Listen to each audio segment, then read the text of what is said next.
Good evening, everyone. Thank you for joining our 11th webinar on Intuition ERP as an organization optimizer. I'd like to extend our special thank to FITIS for providing this incredible platform. To officially get us started, it's my pleasure to introduce founder and CEO of Bilita Private Limited, Mrs. Sanji D'Silva. Sanji, over to you.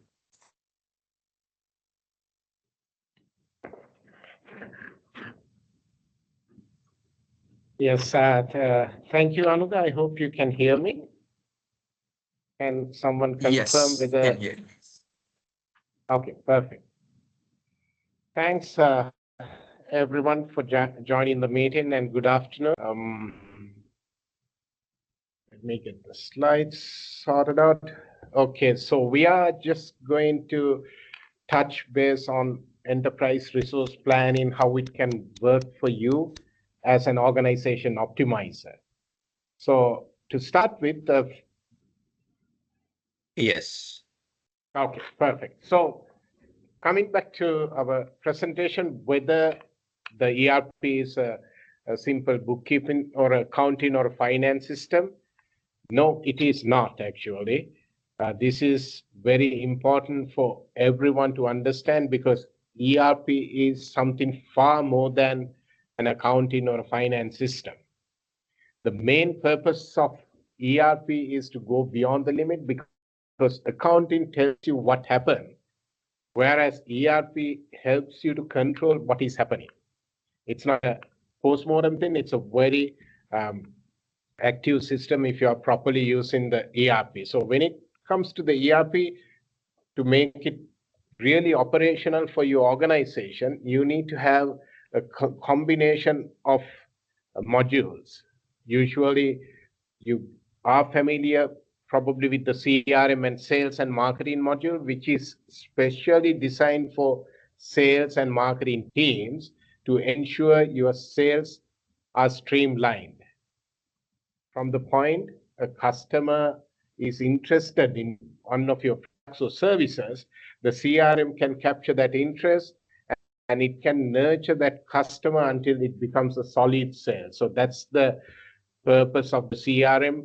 And then sales and marketing comes into play where you will do the quotations, you will do the sales orders and invoicing and more complex things like that. So these two modules cover the operational requirements of sales and marketing. So as you can see, this is going beyond accounting. Then if your organization is into inventory-based operations, not just a service-based operations, you handle products, then you will require inventory management as well.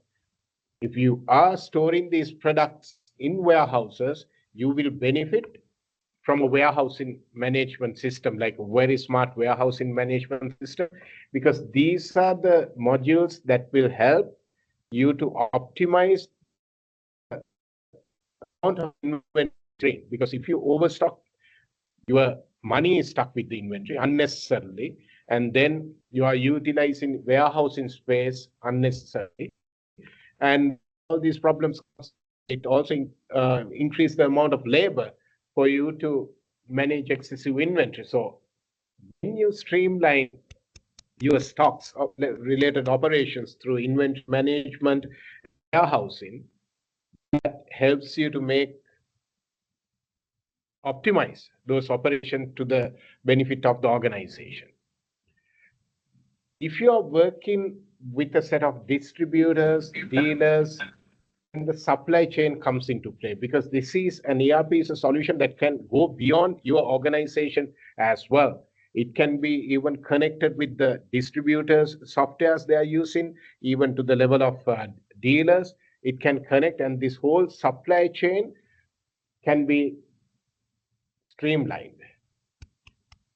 Then if you are a company who is into manufacturing, if you are manufacturing certain items and selling those items, you will definitely benefit with a proper production module. So production module is the one which runs the material requirement planning, and then it monitors how the operation works in the production flow, and every production job becomes a case study in this when you are using the proper production module. Then if your company is into projects, if you are a company who does projects, one extreme project case is like constructions, or it could be even just a project to implement air conditioners or elevators and things like that. Those are project-based operations. So our project management, ERP's project management solution can really streamline that, because how project management-based operation works is different to other verticals, because it's always worked with a project costing done initially. There's a budget for the project, and you need to monitor whether that the execution is happening according to what you have budgeted. Then after that, if your company is offering services, like offering after-sales services, warranty management, things like that, then the service management modules can come into play. Similarly, you have fixed asset management, fleet management, all these extended modules, which goes beyond accounting, helps you streamline overall operation of your organization. That's the main point of an ERP solution, not just to do back office accounting. It is to go beyond that and make sure all the operational users or stakeholders or employees are on one platform working together in a streamlined way. So why organizations invest in an ERP?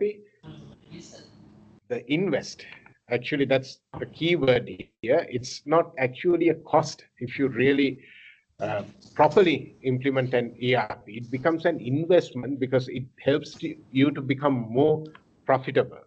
There's always return on that investment. It should not be just considered as a cost you are going to incur, because by implementing an ERP, it helps you standardize processes, because ERP is not just a software, it comes with best business practices for you to do day-to-day operations.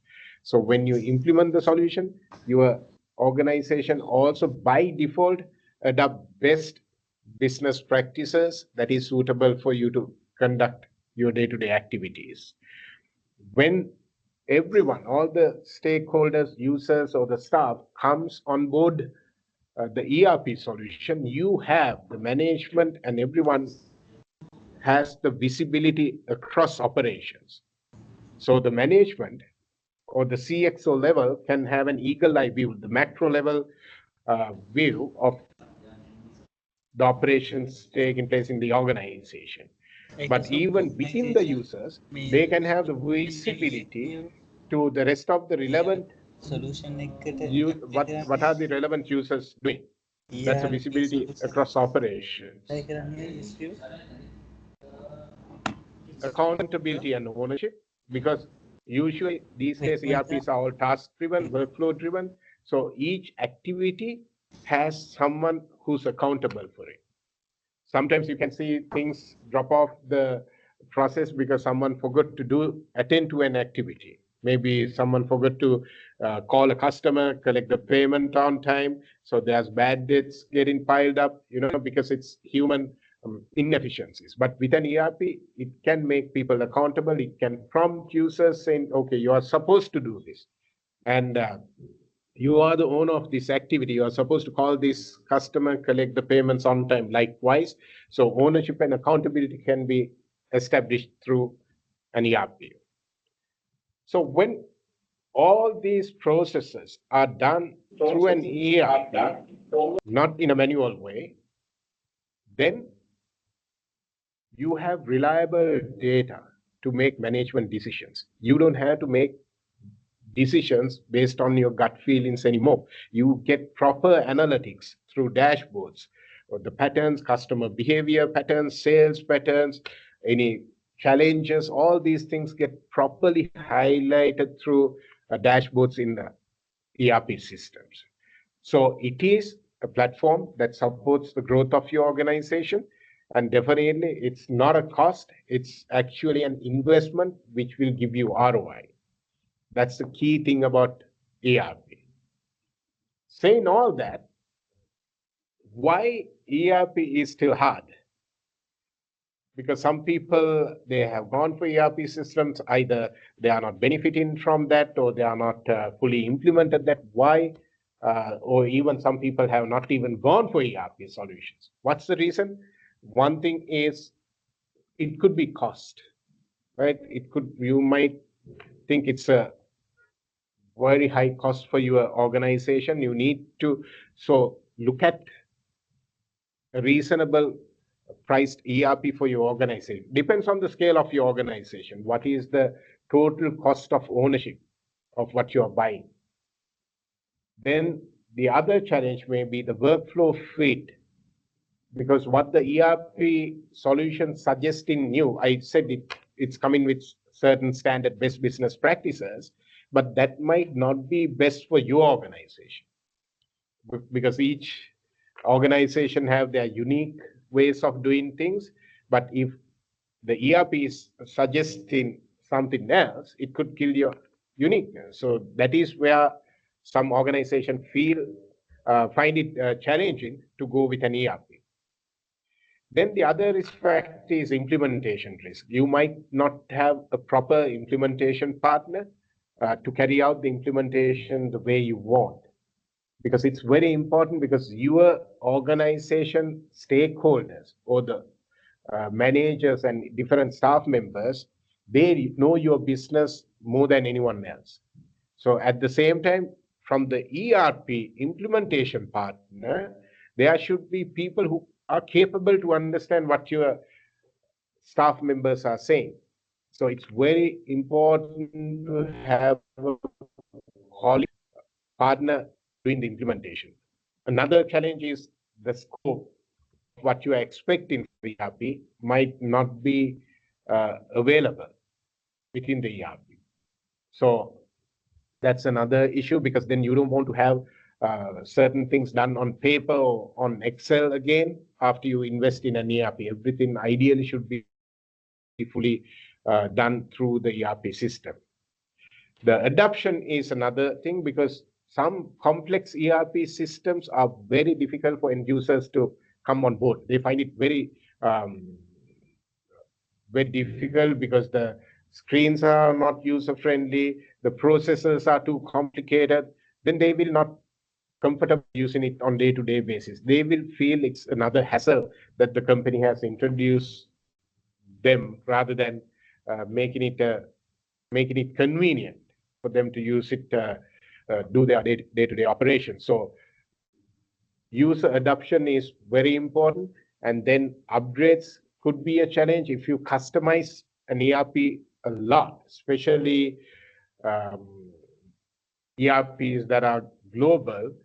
When they do an upgrade, you might lose the upgrades that were customizations that were done specific to you. Again, you had to do customization. That's another thing. And the last point is the analytics.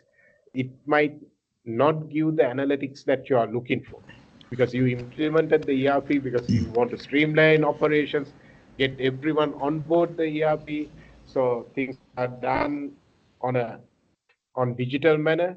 But if still you can't get the required analytics, then you have lost the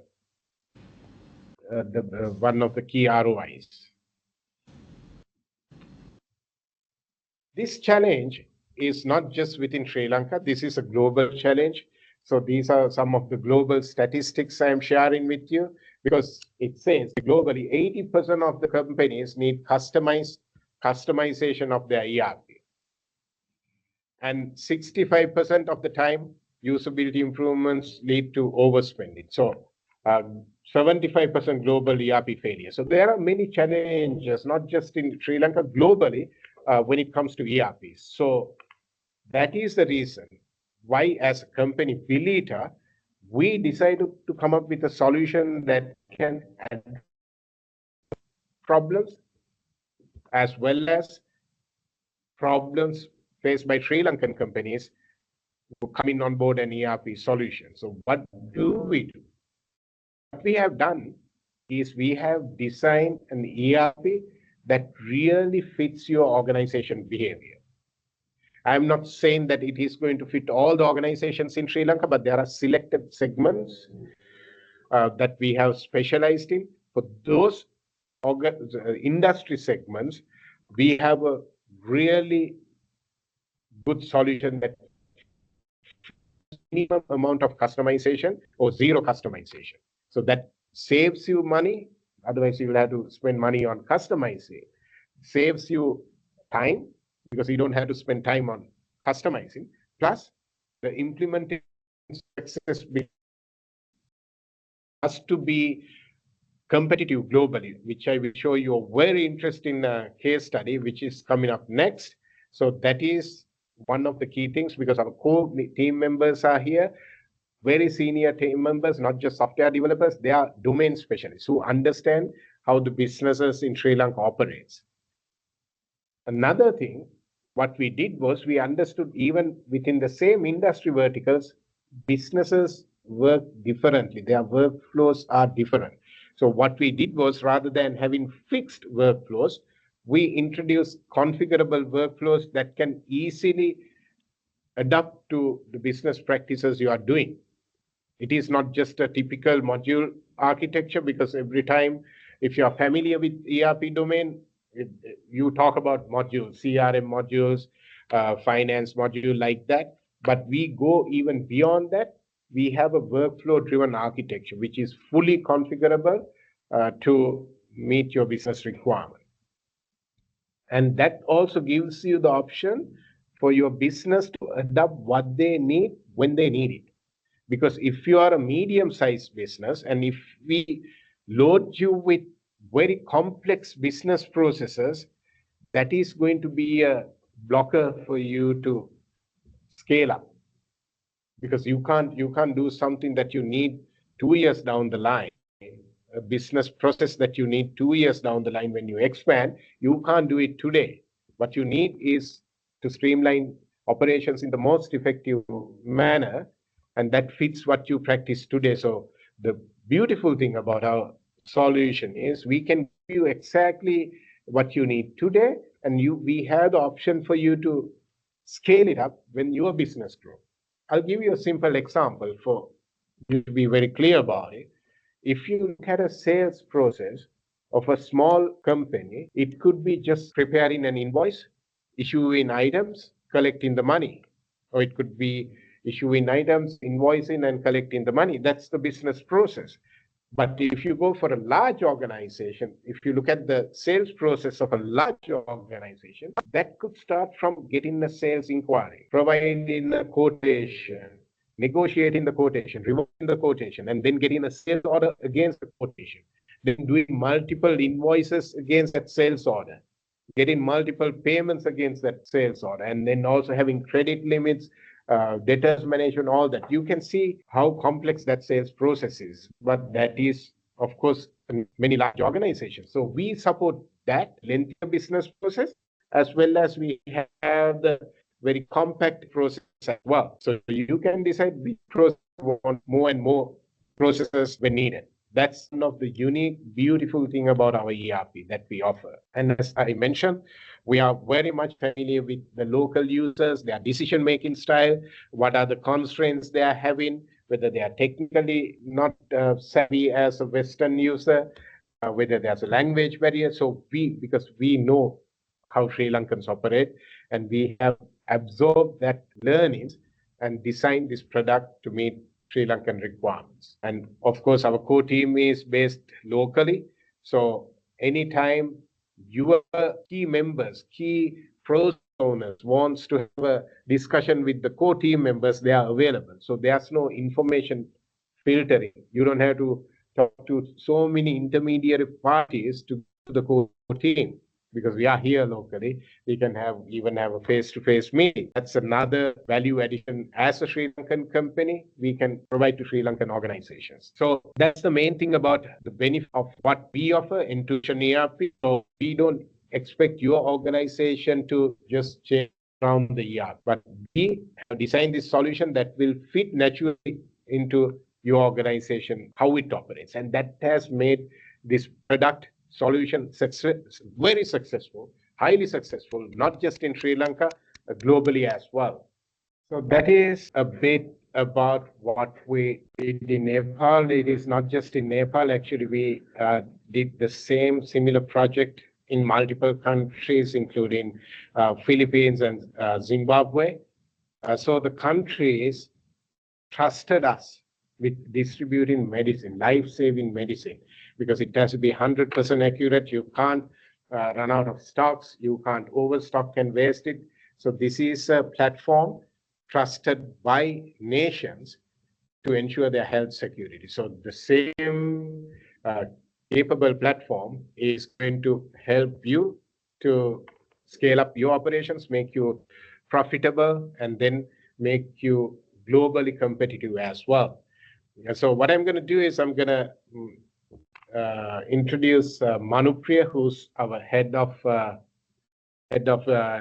delivery and implementation. He has a lot of experience, and he'll be happy to share his experience on how to select in an ERP, what are the things for you should look for, but starting with where you want to go as a company, as an organization, and how the ERP can fit into that your company roadmap, and how it can become an accelerator for your plans. Manupriya, over to you. Right. Thank you, Sanjay. Hope I'm audible for everyone. Okay. Right. Good evening, everyone. So let me share my screen and take you through the rest of the presentation.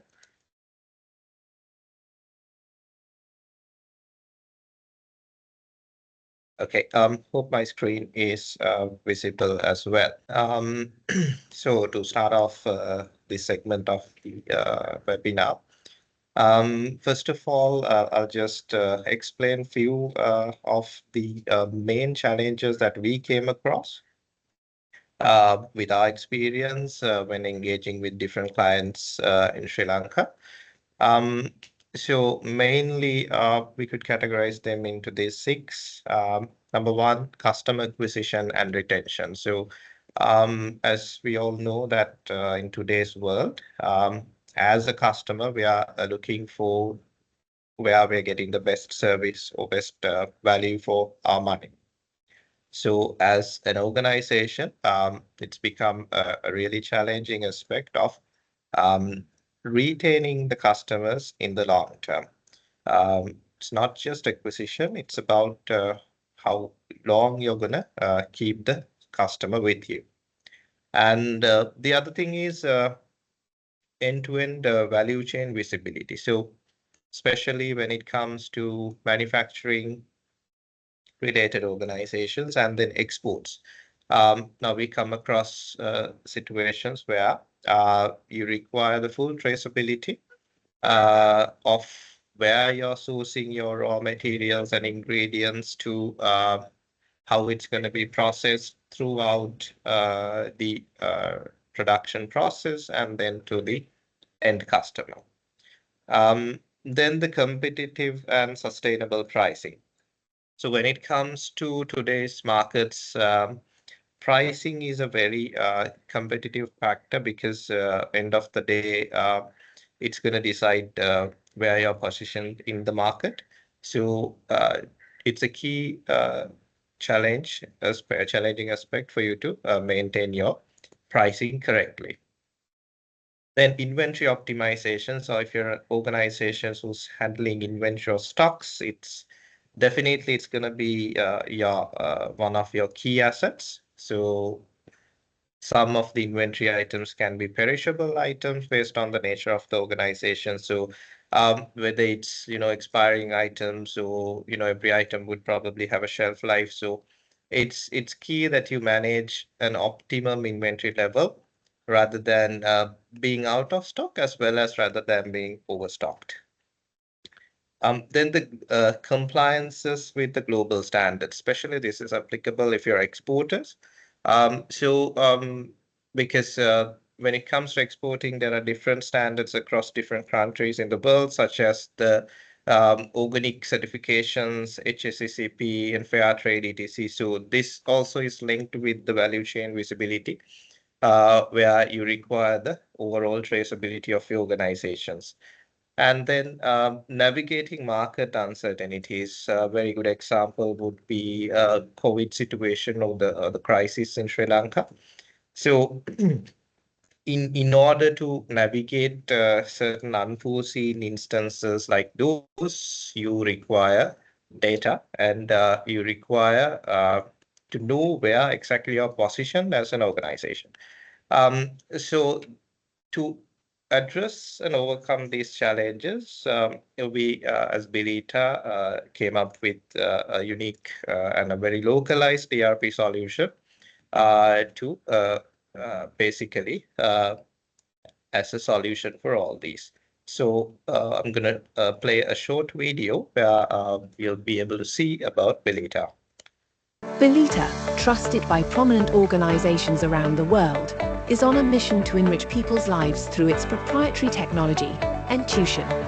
Globally acclaimed as the only fully compliant electronic logistic management solution for health commodities in developing nations. In partnership with government and health agencies, we pioneer in flagship projects around the world.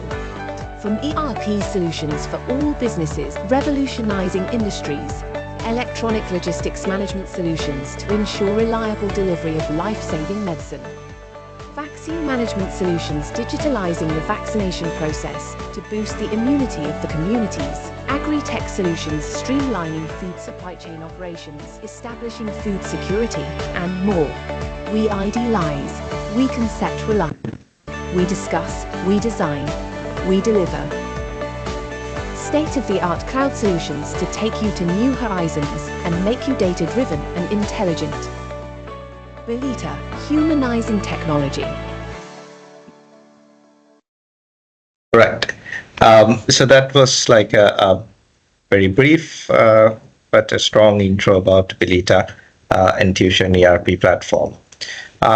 So from here onwards, we'll discuss a little bit about the factors that come into play when you're selecting a proper ERP platform. So if you take the market, there are a few myths about ERP systems.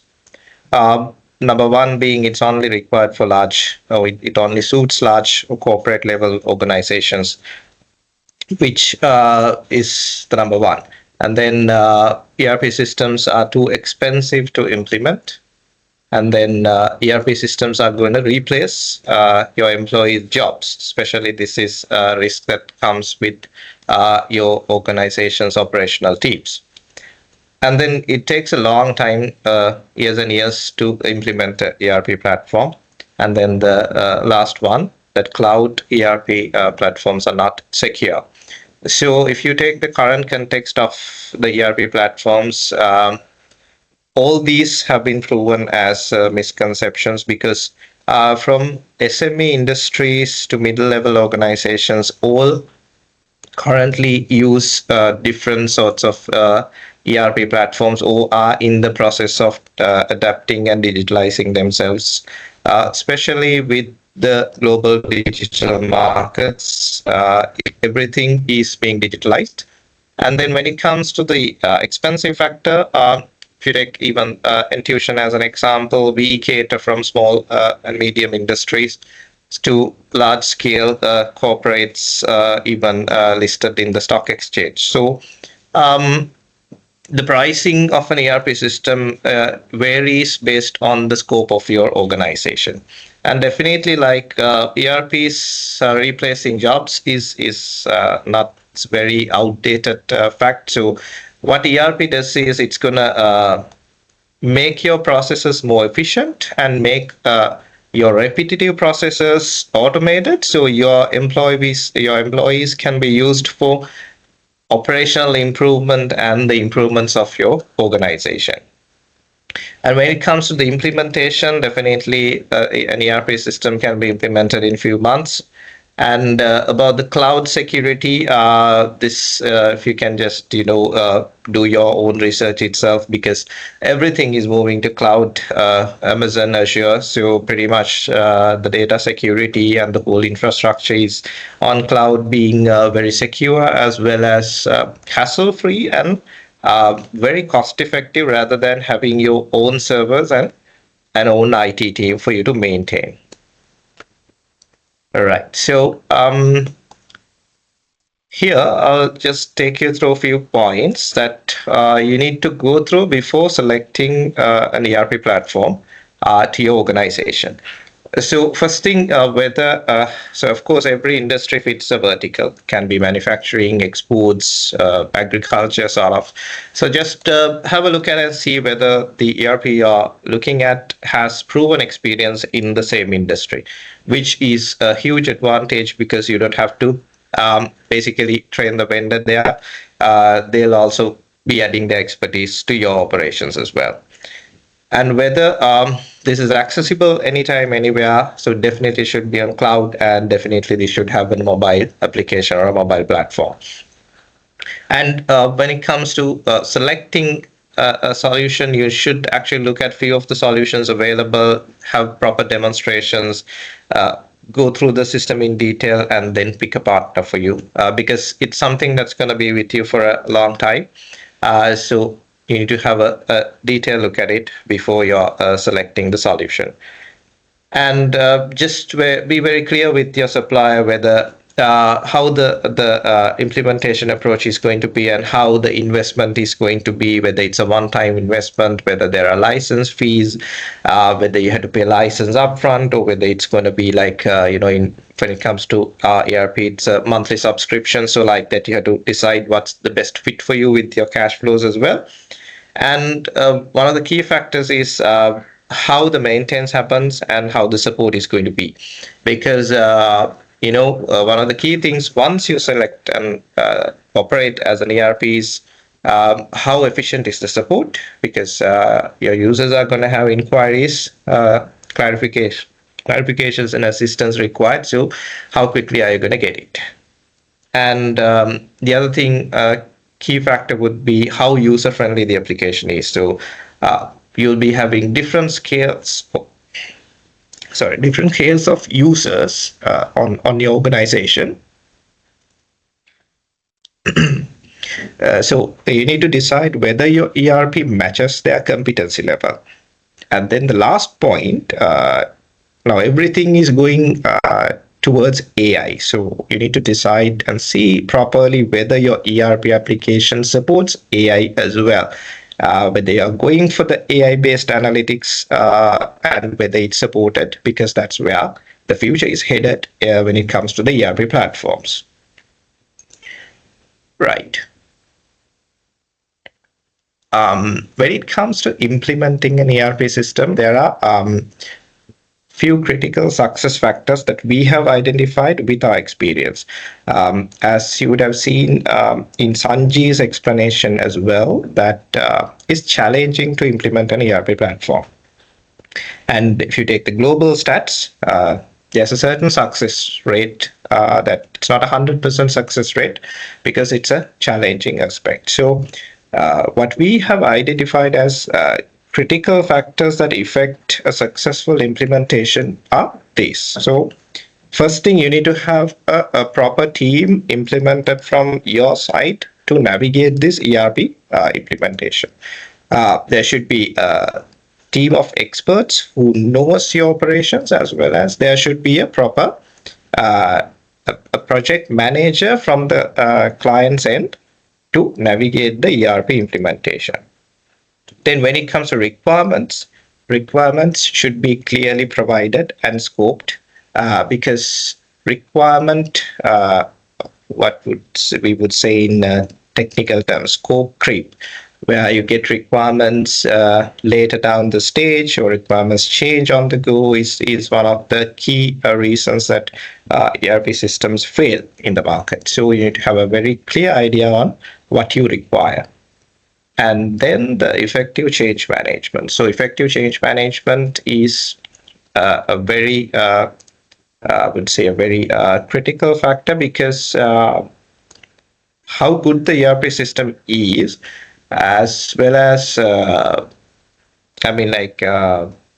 in the management perspective, even though the management would require it, as well as the system is good, but still if your employees doesn't adapt to the solution properly, or you don't manage their transition from either the manual process to the ERP or the current ERP to the next ERP, it's going to fail.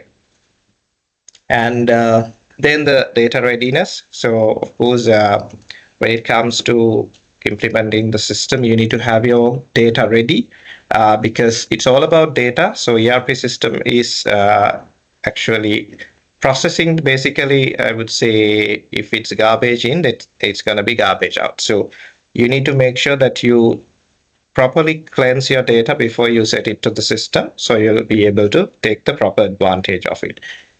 And then best practices with localization. So the problem with a lot of implementations is when you take international systems or off-the-shelf systems, they are designed for international standards, or I would say not localized, because as Sri Lankans in businesses, different verticals, you have your own processes on how you do things.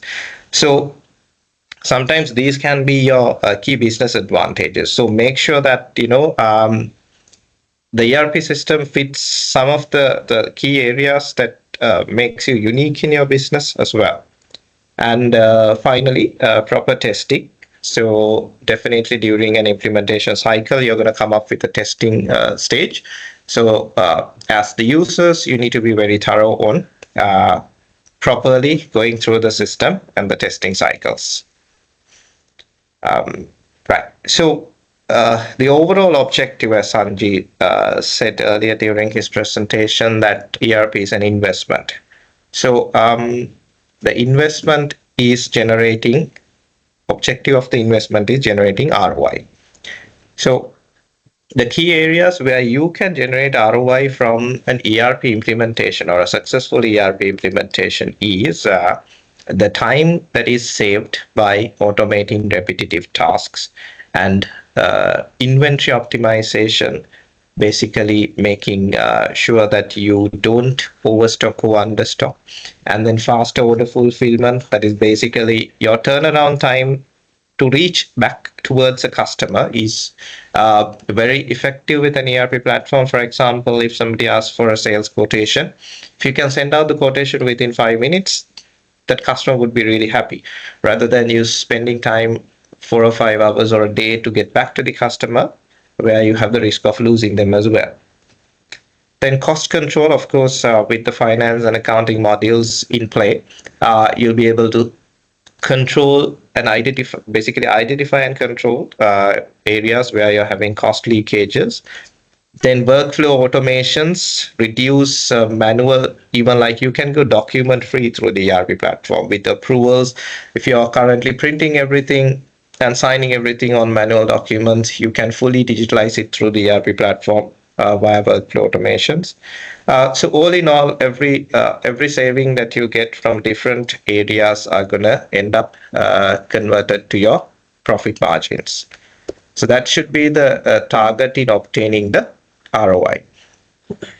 And when it comes to that ROI that I explained earlier, so you reach the ROI through operational edge that you obtain through the successful implementation. So these are some of the factors that will give you an operational edge to achieve that ROI. So I just explained a few of these factors earlier as well, like ensure track and traceability. So that is basically supporting you to get your required qualifications and certifications for exports and the traceability. And then the data here and the analytics here will be able to give you insights for you to make smarter decisions. And automation accelerates your day-to-day transactions, streamlining data entry processes. And digital compliances, like, for example, as I said, paperless environments, because everything a user does is captured as an audit trail, so you don't need to keep any of those things manually. Then standardization of the best practices. Then again, as I said, fast turnaround times for different operations like customer reachability will give you those operational edges in the departmental level.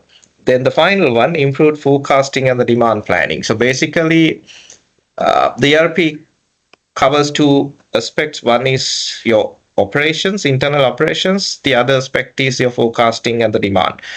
So basically, with the proper data and the proper alignment, you'll be able to accurately forecast what is going to be your future requirements in sales, in production, and demand in different aspects, and then you'll be able to back plan properly to the supply chain from your demand, making wastage very less or very controlled. So in order to achieve a successful implementation, there are standard implementation methodologies in the industry as well as globally, and then localized to Sri Lankan context and all. So if you're a large scale organization and you have a lot of areas to automate or multiple companies to automate, you don't need to go all at once. You can have a phased approach. That's what is mentioned here as phased versus big bang. So big bang is going out all at once, and phased is going at a much more comfortable phase or speed, where you automate certain areas and then move to the next area.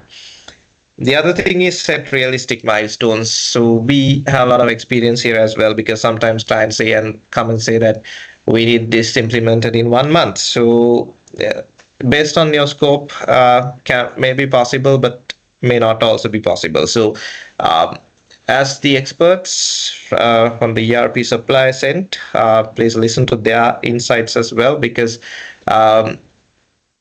they'll instruct you on a proper timeline to implement, or a realistic timeline to implement. So doesn't mean like you're gonna be successful in implementation just because you reach a timeline. Basically, the last one is the user adoption. So definitely whatever we do and say, it doesn't convert end of the day unless your users are onboarded. So this is where the change management come into play. So definitely you need to make sure that your users are onboarded to the platform properly.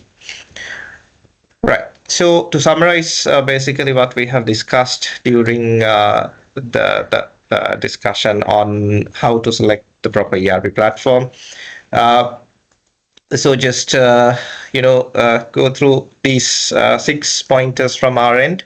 So don't just automate, you need to elevate your position. So you just don't automate the thing that you do now manually to the system. You need to make sure that you improve it and then automate it. And then choosing scalability, not complexity. So just don't take everything that looks like complex, or every feature. Don't take every feature that the system has at once. Just see what you require at the starting point, and then scale up according to your business improvement. And then the third one, fit or fame. So as you can see, there are ERPs coming from international markets. We have our Intuition platform, which is locally developed. So there are, if you take the ERP market, there are a lot of players there. So just don't go for the brand name. Just see what ERP fits you perfectly, and then go for that one. And protect your uniqueness. That's one of the key areas, especially in terms of the localization to your business and the country. So just some areas, as I said, some processes might be unique to you, and that may be the reason why you're thriving in the market. So make sure that you don't lose those processes during the implementation. So you need to have some sort of flexibility on the ERP to adapt to your operations as well. And focus on the ROI, not just features. As I said earlier, don't bulk up on all the features. Decide what you require, decide what you want to improve on, and then focus on those areas. And the last one, ERP best practices aren't one size fits all. Basically, that's the concept I said earlier as well. So it needs to be localized. It needs to fit your business as well. So basically, when it comes to these factors, Intuition ERP is very flexible in terms of implementation because we do customizations and localizations to match certain specialties in business verticals. That's why we have excelled in certain business verticals. And then, as I said earlier, when it comes to a good ERP platform, you need to be accessible. So mobile friendliness definitely should be there, as well as the AI and the artificial intelligence that's where you're going in the future. So you need to have accessibility for that. So that's where the 𝐚𝐭 provides you with AI-based demand forecasting as well. So with the mobile, you'll be having access to any insights on your organization wherever you are, to stocks, to sales, to all the tasks of your organization. And then the AI-driven demand forecasting. So this is like a unique tool that we have, basically taking into consideration your market trends, seasonality, patterns, as well as your past sales take into play. And then AI engine is going to predict how your sales are going to be in the future, where you can back plan accordingly as well. So that will help you to gain confidence in planning your operational activities. So all this is going to basically reduce the guesswork, because this is going to be informative decision making based on action analytics that you're going to have at your hand. So it's basically from insights to action. So you're going to have your insights. You're going to take your action based on your insights, and you're going to have the insights at your hand via the mobile accessibility. So that's the end of my segment as well. We've come to the closure of the webinar and to the last segment as the Q&A. So all of you are welcome to raise out any questions or clarifications that you have with respect to what we have spoken about during the webinar. What is the database behind this ERP? This is on MS SQL. Yeah, in this of Microsoft Azure Cloud, and one of the database uses Microsoft SQL. Does it have high availability in ERP production system? Yes, it does. It does. We have we have configured high availability with disaster recovery sites, and we never had a problem with the availability so far. How you all are applying patches? Do we need downtime for production? I'm sorry, could you please repeat the question? Yes. How we apply patches? Do we need downtime? So patches, in the sense, we do feature releases, usually a main release every quarter with new feature additions. So basically, our releases are planned during non-working hours. When it comes to patches or bug fixes, you will not have a downtime on the platform. No, if you face any critical issue during the working hours, how you all resolve it? It's like this. So when we implement the platform, we are going to have a service level agreement with you based on the criticality of the incident. For example, let's say it's a blocker, then the SLA is going to have a minimum time for us to attend. For example, let's say it's a blocker for operation. That means we need to provide an immediate, either a solution or a workaround to make sure that operations is not blocked. So there are conditions like that we discuss and agree on during a service level agreement, which is signed at every implementation. I'm asking if we face any issue. Assume now we are unable to start up the ERP system. We need immediate support from you all. Mm-hmm. Do we have 24/7 support? Yes. So there'll be a 24/7 support center with a direct call agent your users or the organization can reach our support center and they'll log the ticket and they'll attend basically immediately by either remote desktop, or they'll do the diagnosis on our end, and then they will provide the relevant solution for you. Right now, database side, how you all are maintaining sensitive data for, such as employee number, credit card number. Likewise, does it encrypted or what?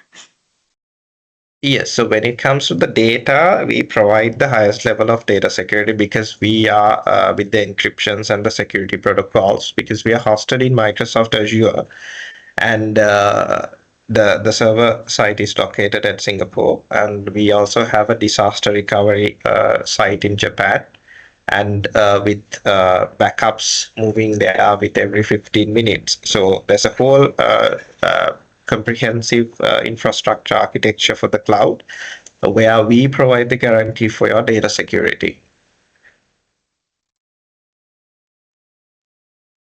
Right. Actually, I am not clear about that. I previously asked whether do we need to get downtime, or can we apply patches online? Assume now we are facing any issue and your team is suggesting to apply one patch. So do we need to get any downtime, or can we apply it online? No, we can apply the patch online. What is the mechanism behind when it comes to bug fixes and patch releases, we can apply it online. But when it comes to a major feature release, then it's a scheduled release with a downtime in offline hours. So without downtime, how you all are going to apply patches? Can you brief technically regarding this? Sanjay, can you comment on this? Yeah, actually, if you can pass on your email address, we can connect you with our technical team, because both myself and Manupriya comes from more domain side, but we'll be happy to connect you with our CTO or the chief architect, so we can address any of your specific queries. But at a macro level, I just want to let you know any issues that comes with the reporting and also data sources and everything. It sits behind the core solution, so we can just do those releases without any downtime. But as Manu explained, if it is a core release which goes with a certain degree of enhancements and upgrades, then we have a scheduled downtime. At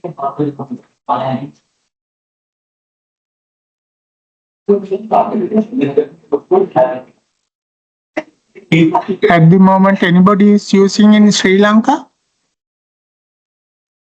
Yeah, we have more than 100 customers in Sri Lanka, and we have, as I mentioned earlier, we have 4 ministries from Nepal, Philippines, Zimbabwe, and then there's another one from Eritrea. They are using, not Eritrea, actually from Swaziland. They are using this solution in national scale with more than, right as of 6 months ago, there's more than 40 million transactions being done on this platform. So it's a very solid platform. Again, coming to data security, this is also used for national medicine distribution. So that is highly sensitive and confidential data as well. But we have taken extreme measures to ensure data security aspect. So what is the database size in your biggest customer? That I cannot comment, because this is a multi-tenant environment. So most of the customers, they are in one Azure environment, but with multi-tenancy enabled.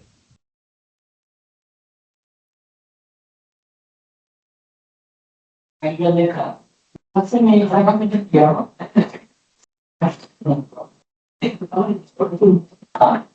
have any local partner to support this?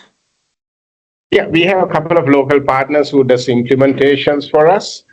And we jointly work with them mainly on implementation sites, but then we have a large partner network who provides add-on solutions on top of this ERP, because we have an interoperability layer where we connect with solutions such as human HRMs, Salesforce automation, likewise.